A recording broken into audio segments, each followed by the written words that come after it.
নমস্কার বন্ধুরা, আমি সোমাশ্রীজ ব্লগে তোমাদেরকে আবারও জানাই স্বাগত। দেখো, সেদিনকে একটু বিকেলবেলা ঘুরতে বেরিয়েছিলাম। তা কোথায় যাচ্ছি দেখতে থাকো। এই যে চলে এলাম শ্রীরামপুর স্টেশন থেকে ট্রেন ধরে এবার আমরা পৌঁছাবো আমাদের গন্তব্যে। এই যে উঠে পড়েছি ট্রেনে। বেশিক্ষণ দাঁড়াতে হয়নি স্টেশনে, আর যাওয়ার সাথে সাথেই ট্রেন চলে এসেছিলো, তো উঠে পড়লাম। এই যে চলে এসেছি আমাদের গন্তব্যে বালি স্টেশনে নেমে এইখান থেকেই যাব যেখানে যাওয়ার জন্য বেরিয়েছি। এই যে বালি স্টেশন থেকে নেমে ধরে নিয়েছি টোটো, কারণ অনেকটা দূর যেতে হবে। তা আমরা যাচ্ছি হচ্ছে একটি বুদ্ধ মন্দিরে। এই যে সেই বুদ্ধ মন্দির, 45 ফিট লম্বা বুদ্ধ। তোমরা বালি স্টেশনে নেমে যে কোনো টোটোকে বলবে যে 45 ফিট লম্বা বুদ্ধ মন্দির কোথায় হয়েছে সেখানে যাব, তো তোমাদেরকে নিয়ে যাবে টোটোওয়ালারাই। তা জায়গাটা হচ্ছে বিলপাড়া। তা আর নিয়ারেস্ট লোকেশান হচ্ছে তোমাদের রাজচন্দ্রপুর বিলপাড়া। 45 ফিট বুদ্ধ মন্দির যদি বলো তাহলে এক কথায় তোমাদের নিয়ে চলে যাবে। তো জায়গাটা অনেক ভিতরে বালি স্টেশন থেকে, আর তোমাদের পুরো গ্রাম্য পরিবেশ, ওই জায়গাটাই পুরো গ্রাম্য পরিবেশের মধ্যে এই মন্দিরটা হয়েছে। মন্দিরটা খুব বড় না, ছোট্টর মধ্যে, এবং খুব যে অনেক মূর্তি বা জাঁকজমক বা নানা শিল্পকলা তাও না, কিন্তু ছোট্টর মধ্যেই বুদ্ধ মন্দিরটা খুব সুন্দর।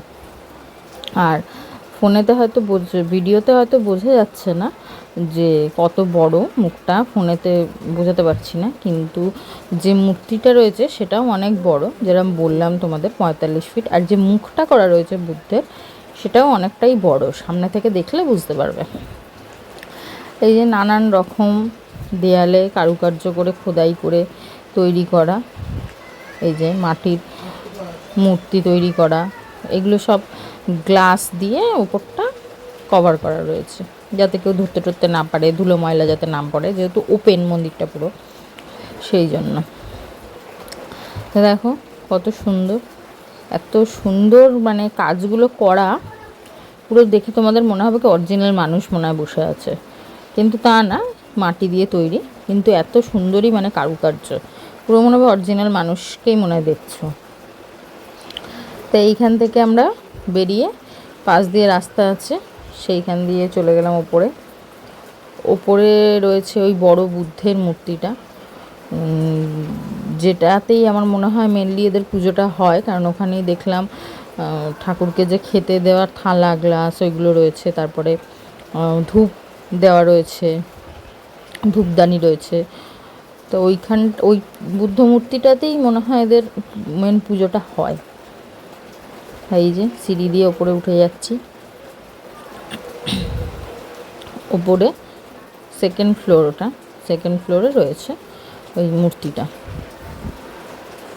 মূর্তিটা বিশাল বড় 45 ফিট বলছি, তোমাদের বুঝতেই পারছো তোমরা, 45 ফিট মানে ছোট্টখাট্ট না, বিশাল বড়। দেখো এত সুন্দর বুদ্ধ মূর্তিটার সামনে এসে মনে হচ্ছে যেন নেপাল ভুটান এসব কোনো জায়গায় চলে এসেছি, মনে হচ্ছে না যে আর এখানে রয়েছি। কলকাতার কাছে এরম যে একটা বুদ্ধ মন্দির হয়েছে সেটা তো জানাই ছিল না। তো যাই হোক, এক জায়গা দিয়ে খবর পেয়ে গেলাম, গিয়ে বেশ ভালোই লাগলো। তোমরাও গিয়ে দেখে আসতে পারো, এমন কিছু দূরে না, বালি স্টেশনে নামলে যে কোনো অটোকে বা টোটোকে বললেই তোমাদের নিয়ে যাবে।